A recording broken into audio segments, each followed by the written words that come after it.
नवहिंद प्रतिष्ठान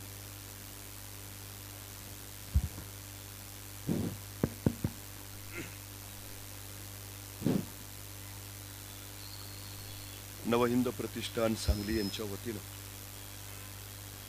छत्रपती संभाजी महाराज जयंती उत्सवासाठी या ठिकाणी उपस्थित असलेले आपण सर्व शंभूराजजी खाटकर, शिवराजजी खाटकर, त्यांचे सर्व सहकारी. खरं तर नियोजित कार्यक्रम आष्ट्याला होता. तिथला कार्यक्रम संपून आपल्यापर्यंत येताना आता जवळपास 10:15 झालेले आहेत.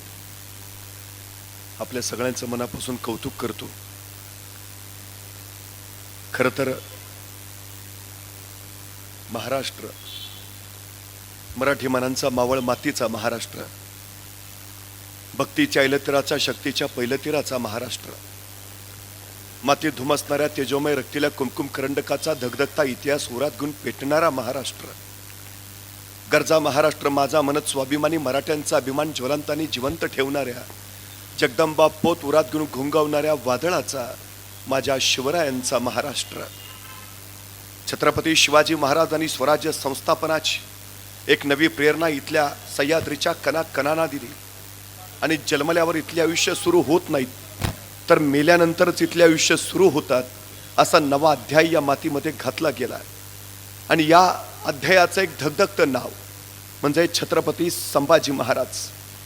14 मे 1657 पुरंदरावर एका शिवरत्नाचा जन्म झाला आणि आपल्या ज्येष्ठ पुत्राची याद म्हणून मासाहेब जिजाऊंनी त्यांचं नामकरण केलं संभाजीराजे. बघता बघता संभाजीराजांच्या बाललीलांनी सगळ्यांची मन हरकू लागली. पण त्याचवेळी नियतीनं गलती केली. अवघं 2.25 वर्षाचं वय असताना शंभूराजांच्या मातोश्री सईबाई महाराणी साहेबांचं निधन झालं. डोईवरनं मातृत्वाचं छत्र हरपलं. पिता शिवाजीराजे पाटीला मरण मानून मुलुकभर दौड घेणारे पित्याची छत्रछाया वाट्याला यावी कशी. अशा वेळी सामन्याला मासाहेब जिजाऊ, अजून दुसरा शिवाजी घडवायचं सामर्थ्य या जिजाऊत नक्कीच आहे संगत. आणि जिजाऊ नावाच्या चालत्या बोलत्या विद्यापीठामध्ये शंभूराजांचं बालपण सावरलं गेलं. शंभूराजे चालणं बोलणं शिकले, लिहिणं वाचणं शिकले, नाना कला नाना विद्याच्या मध्ये पारंगत झाले. धर्मशास्त्र, अर्थशास्त्र, नीतिशास्त्र, समाजशास्त्र, राज्यशास्त्र, युद्धशास्त्र याच्यामध्ये संभाजीराजे माहेर झाले.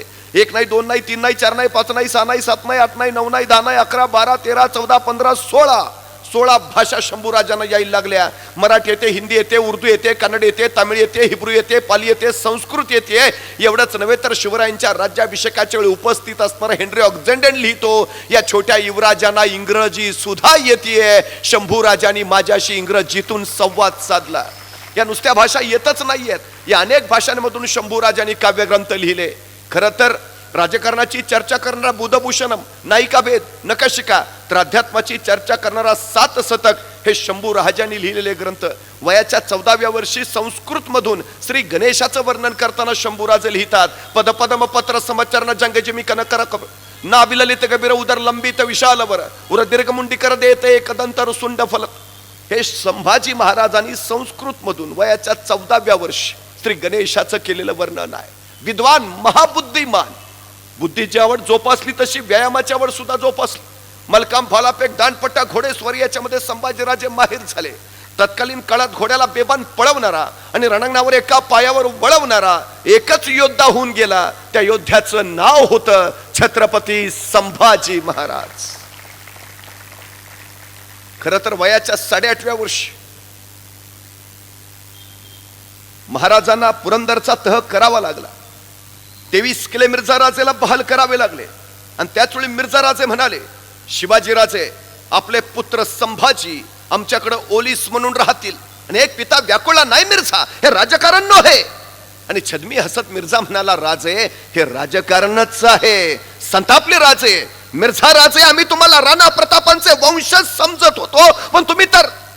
आणि मिर्झा सांगता झाला, राजे रयतेची फिकीर असावी. औरंगजेबाच्या आज्ञेनुसार मिर्झा राजेने खुलेआम कत्तली आरंभलेल्या. राज्य कुणासाठी? रयतेसाठी ना. मग रयतच वाचत नसेल तर राज्य वाचून काय उपयोग? रयतेसाठी एका पित्यानं आपला पुत्र स्वराज्याच्या डावावर लावला. नवे वयाच्या 8.5व्या वर्षी शंभूराजांचा प्रत्यक्ष राजकारण प्रवेशित झाला.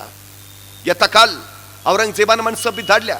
शिवरायांना 50,000 तर शंभूराजांना 70,000 मनसबदार केलं. औरंगजेबाचा 50वा वाढदिवस थाटामाटात आग्र्यात साजरा होणार होता. निमंत्रणं धाडली गेली. शिवरायांच्या सोबत मनसबदार म्हणून शंभू राजांना निमंत्रण धाडलं. पण त्याच वेळी शिवरायांना प्रश्न पडला, 9 वर्षाचा पोर आहे, कसं न्यावं? या मुलकापासून त्या मुलकापर्यंतचा वैरान वनवास सोसेल त्याचा? ऊन वारा वादळ पाऊस अरे कशी टक्कर घेईल?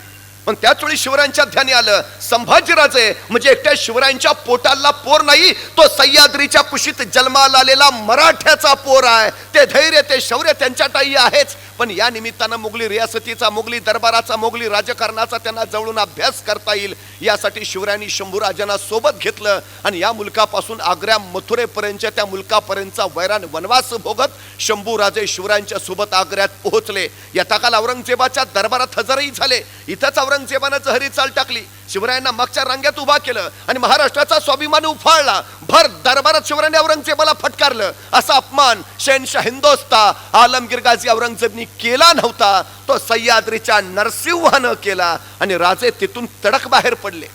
त्या दिवसापासून महाराज औरंगजेबाच्या दरबारात कधी गेले नाहीत, पण महाराजांचे प्रतिनिधी म्हणून शंभूराजे मात्र औरंगजेबाच्या दरबारात येत जात राहिले.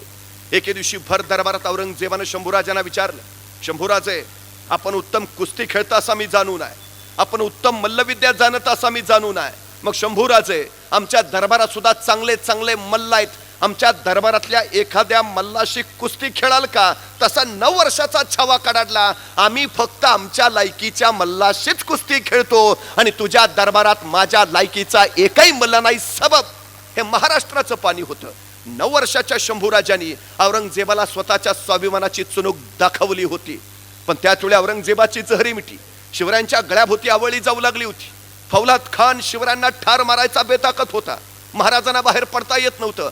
पण शंभूराजे मात्र औरंगजेबाच्या महालापासून ते कुंभाराच्या वाड्यापर्यंत बिंधोक येत जात होते. अखेर सुटकेच्या चालीच्या सगळ्या जबाबदाऱ्या शिवरायांनी शंभूराजांवर सोपवल्या आणि औरंगजेबाच्या महालापासून कुंभाराच्या वाड्यापर्यंत शंभूराजांनी त्या लीलया पेरल्या. आणि जे स्वप्नातही शक्य होणार नाही ते सत्यात उतरवून महाराष्ट्राचा नरसिंह निसटला. औरंगजेबाच्या हातावर तुरी देऊन निसटला. पण आपल्या एकुलत्या एक पुत्राला मागं ठेवून.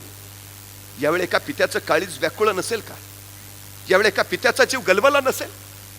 अरे 9 वर्षाचा पोर आहे, कसं ठेवावं मागा मृत्यूच्या दारात, मरणाच्या गोटात? जर काय भलतं सलतं झालं तर? आणि त्याहून विशेष जर आईन त्या निरोपाच्या क्षणी विचारलं असतं येवल्याशा शंभूनी, आबासाहेब आम्हाला सोडून एकटेच जाणार? अरे दर्या सुद्धा हटला असता, मागं धरणी कंप झाला असता, कोसळला असता आभाळ. जर विचारलं असतं शंभूनी, आबासाहेब आम्हाला सोडून एकटेच जाणार? पण त्या आई निरोपाच्या क्षणी हा 9 वर्षाचा पोर धीरदात्तपणे आपल्या पित्याला सांगत होता, आबासाहेब आमची फिकीर करू नका, आमच्यापेक्षा महाराष्ट्राला आपली गरज अधिक काय, आपण बिंधोक यार. आणि पित्याला कळून चुकलं, पुत्र जाणताच झालाय. यथाकाल राजे राजगडावर पोहोचले आणि राजगडावर पोहोचल्या पोहोचल्या राजांनी वार्ता उठवली, वाटेत शंभूराजांचं निधन झालं. वयाच्या 9व्या वर्षी शंभूराजांच्या पाठीला जे मरण बांधलं गेलं ते इंद्रायणी भीमेच्या तीरावर मरणाला निधड्या छातीनं सामोरं जाईपर्यंत ते मरण त्यांची सोबतच करत राहिलं.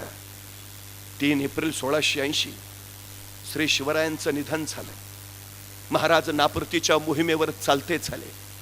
त्याचवेळी महाराष्ट्राचं आभाळ काळवंडलं. महाराजांच्या मृत्यूचा फायदा घेऊन दक्कन घशात घालण्यासाठी औरंगजेब आतुरला होता. एकीकडे दुश्मनाचे छातीवर होणारे वार, त्याचवेळी स्वकीयांचे पाठीवर होणारे वार, शंभूराजांना कैद करण्याचा आखलेला डाव, 3 वेळा त्यांच्यावर झालेले विषप्रयोग, हे सगळे बंड फितुरांचे महाराजांनी मोडून काढले. अनाजी दत्तप्रभूतीनं हत्तीच्या पायी दिलं. यातूनच आपल्या खापर पंजोबाला संभाजीराजांनी हत्तीच्या पायी दिलं. म्हणून खापर पंतून त्यांचं चरित्र अत्यंत विकृत करून ठेवलं आणि शंभूराजांचं चरित्र बदनामीच्या वळचणीला आलं. पण हा छावा होता तरी कसा? औरंगजेब सह्याद्रीवर कोसळला. औरंगजेब साधा नाही बरं, आशिया खंडातलं सगळ्यात मोठं साम्राज्य म्हणजे औरंगजेबाच, आणि आशिया खंडातलं सगळ्यात छोटं राज्य म्हणजे माझ्या शंभूराजांचं. औरंगजेबाचा 1 वर्षाचा वार्षिक महसूल 2900 कोटी रुपये आणि स्वराज्याचा वार्षिक महसूल 1 कोटी रुपये. औरंगजेबाच्या नुसत्या सरदारांची संख्या 14,500 आणि एका सरदाराच्या हाताखाली 50,000ची फौज, म्हणजे 14,500 गुणले 50,000 एवढा औरंगजेबाचं लष्करी सामर्थ्य. तर शंभू राजांचं सगळं सैन्य गोळा केलं तर भरेल 75 ते 80,000.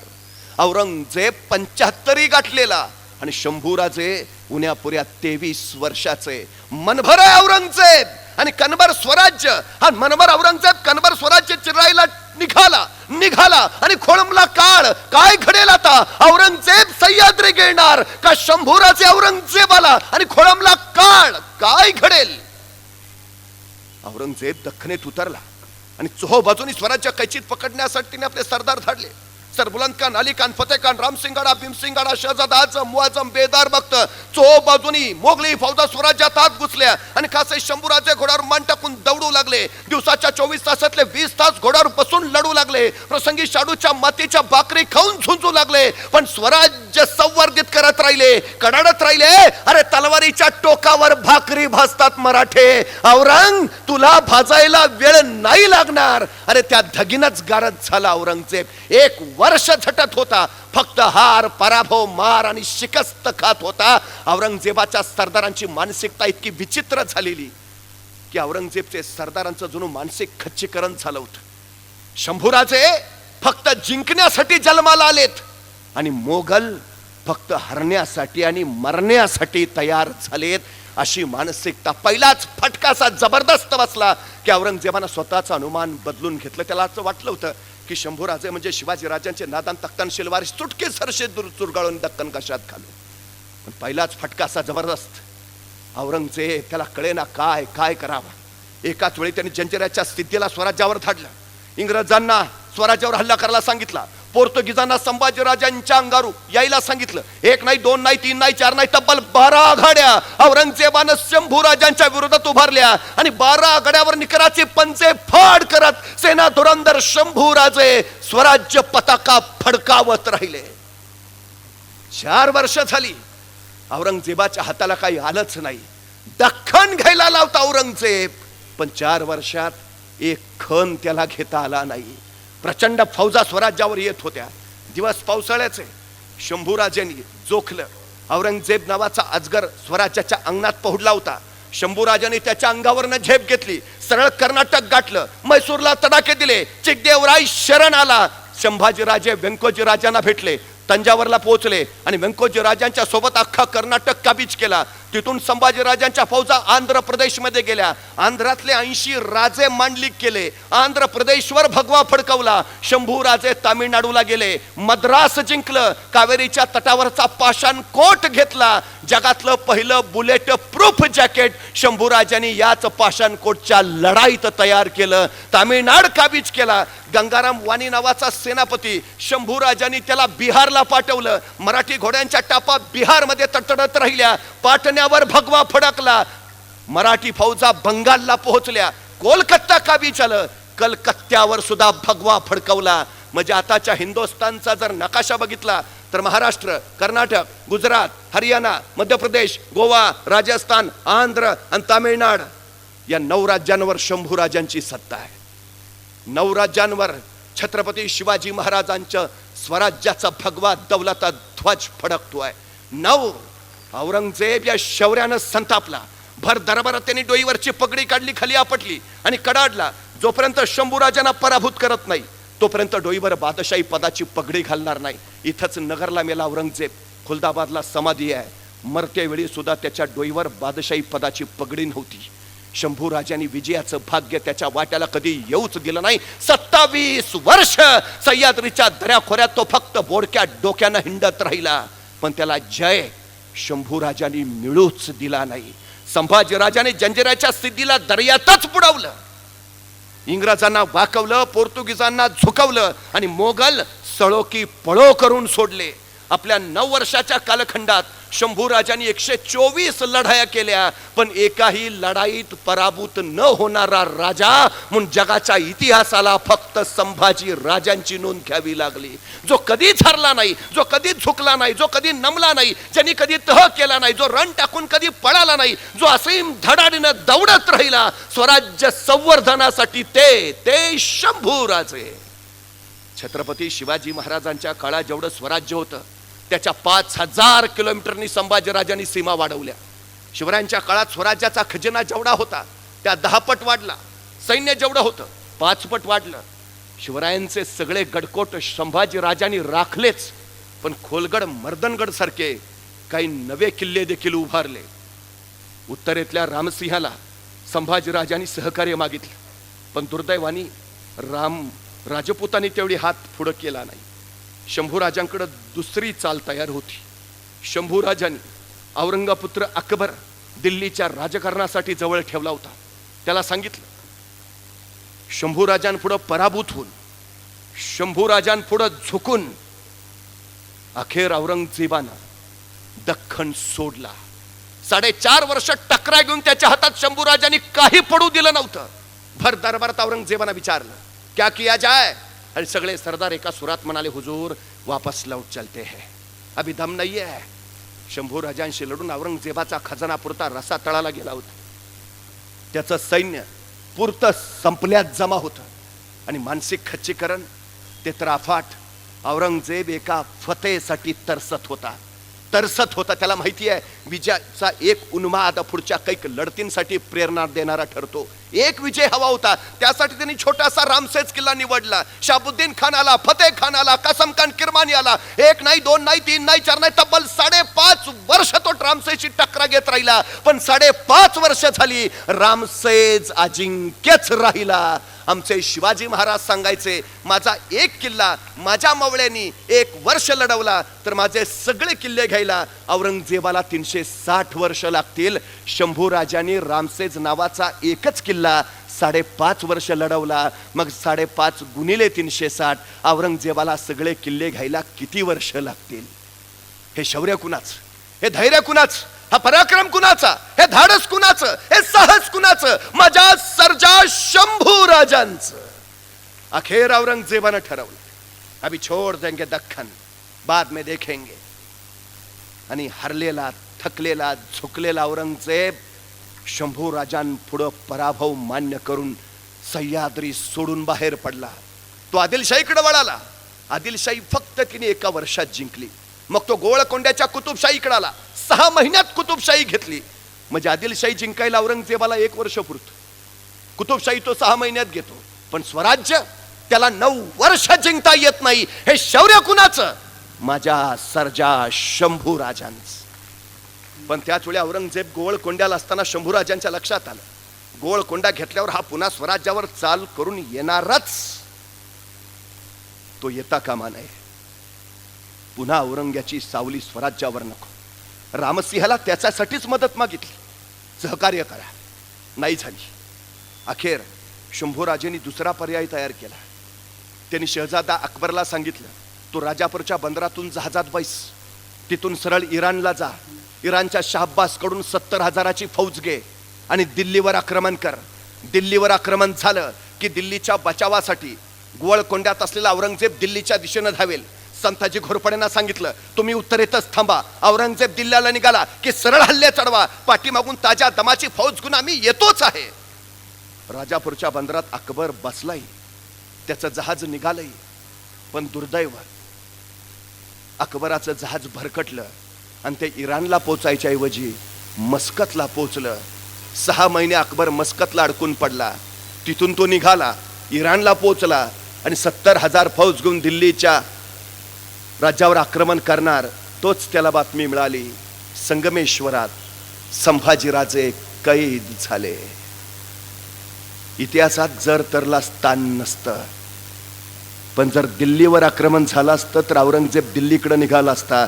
संताजी घोरपड्यांनी मध्येच चिरडला असता आणि संभाजी राजांनी मागून जाऊन पुरता गाडला असता आणि दिल्लीच्या तख्तावर फक्त भगवाच फडकला असता. पण दुर्दैव, पन्हाळ्याला असलेल्या शंभूराजांना कळाला इतिगात खानानं रायगडाला घेर टाकलाय आणि रायगडाच्या रक्षणासाठी शंभूराजे रायगडाच्या दिशेनं धावले. संगमेश्वरात मुक्काम पडला. कुटिलांनी डाव साधला आणि स्वराज्याचे छत्रपती मोगलांच्या चाळ्यात अडकले. बहादूर गडावर थिंड निघाली. कुणाच्या वाट्याला आली ही विटंबना? कुणी सोसला हा यातनांचा दाह? तक्ताकुला चढवलेले, विदूषकी झपली घातलेले, खुंट असलेली टोपी अडकवलेले, उंटाला बांधलेले ते शंभूराजे बघितले असते तर वाटलं नसतं स्वराज्याचे छत्रपती आहेत. किती किती सोसावं यातनांचा तळ ठवळून काढणार किती. औरंगजेब मृत्यूपत्रात लिहितोय, माझ्या आयुष्यात मी सगळ्यात मोठी चूक केली. मी शहाजीराजांना जिवंत कर्नाटकात जाऊ दिलं. शहाजीराजेच संपवले असते, शिवाजी महाराज उभाच राहिले नसते. मी दुसरी चूक केली, आग्र्याच्या कैदेतून शिवाजीराजांना सुखरूप निसटू दिलं. आग्र्यातच शिवाजी महाराज मारले असते तर शंभूराजे खडेच राहिले नसते. दोन चुका झाल्या आणि 27 वर्ष सह्याद्रीच्या दऱ्याखोऱ्यात टकरा घेत हिंडतोय, भोगतोय. तिसरी चूक करणार नाही, शंभूराजांना जिवंत ठेवणार नाही. आदेश सुटले, डोळे काढायचे, जबान छाटायची.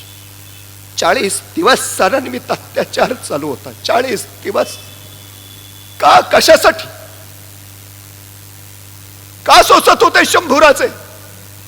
मराठी दौलतीसाठी, स्वराज्य अस्मितेसाठी, आपण छत्रपती शिवरायांचे पुत्र आहोत या अभिमानासाठी सोसत होते सार.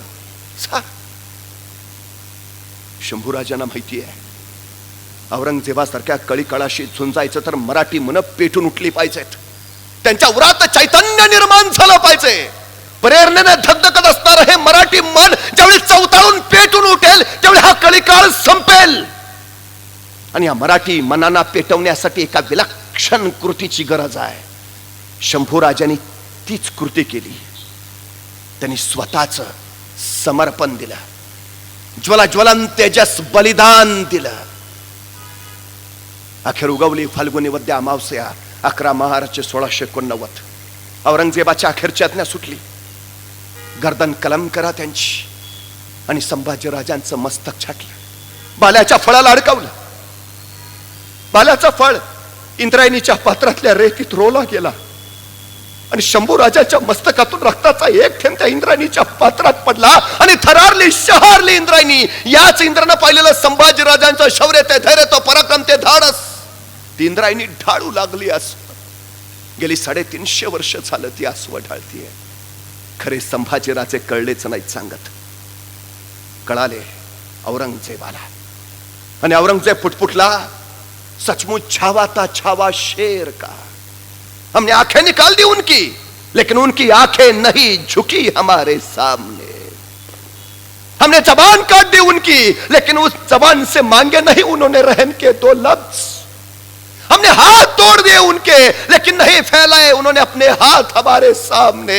हमने पांव काट दिए उनके, लेकिन नहीं टेके उन्होंने अपने घुटने हमारे सामने. हमने गर्दन काट दी उनकी, लेकिन उनकी गर्दन नहीं हमारे सामने. सचमुच छावा था छावा शेर का. या अल्लाह, होंगे कामयाब कभी, या ऐसे ही लौटना फाड़ी हात दहेलली. आणि तेच झालं. या ज्वलन तेजस बलिदानातून शंभूराजेंना जे अभिप्रेत होतं तेच झालं. शंभूराजांच्या बलिदानातून, त्यांच्या रक्ताच्या थेंबा थेंबातून पेटून उठला इथला एक एक एक एक मावळा. झडझडून उभा राहिला या स्वराज्यासाठी, स्वराज्य अस्मितेसाठी. राजाशिवाय तब्बल 14 वर्ष प्रजा लढत राहिली, औरंगजेबाशी झुंजत राहिली. दख्खन जिंकायला लावता औरंगजेब स्वतःला गाडण्यापुरती 3.5 हात जमीन घेऊन तो अखेर इथंच शांत झाला. आणि इतिहासानं नवा अध्याय लिहिला. जो महाराष्ट्राच्या नादाला लागतो त्याचा औरंगजेब होतो. शंभूराजे सह्याद्रीच्या दऱ्याखोऱ्यात या अभिमानी आत्म बलिदानातून कड्यावर त्या भगव्या दौलत ध्वजाच्या रूपानं अजूनही फडकत आहेत. सांगताहेत वाघाचे बछडे जगतात वाघासारखे आणि मरतातही वाघासारखेच. सह्याद्रीच्या कड्यावरून ते अजूनही प्रेरणा देत आहेत. राष्ट्रनिष्ठेची आणि राष्ट्र धर्माची. कसं जगावं हे शिवरायांनी सांगितलं आणि कसं मरावं हे शंभूराजांनी दाखवलं. या जगण्या मरण्यातलं तत्वज्ञान जर आम्हाला पेलता आलं तर आयुष्याची झुंज जिंकता येईल. नव्या पिढीला शंभू राजांच्या त्या असीम शौर्याची, विलक्षण धडाडीची, महाबुद्धिमत्तेची, विलक्षण संगीतज्ञाची, एका योद्ध्याची, ज्वलन तेजस आत्मबलिदान करणाऱ्या खऱ्या छत्रपती शिवरायांच्या पुत्राची ही धगधगती गाथा, गौरव गाथा लोकमानसांपर्यंत पोहोचावी आणि त्यातून पुन्हा एकदा मातीसाठी, मातृभूमीसाठी लढणारे आणि मरणारे मावळे उभा राहावेत ही अपेक्षा नवहिंद प्रतिष्ठान तो स्तुत्य प्रयोग करताय, प्रयत्न करताय. मी त्यांचं पुनश्च एकदा अभिनंदन करतो. आपल्या सगळ्यांची रजा घेतो. धन्यवाद.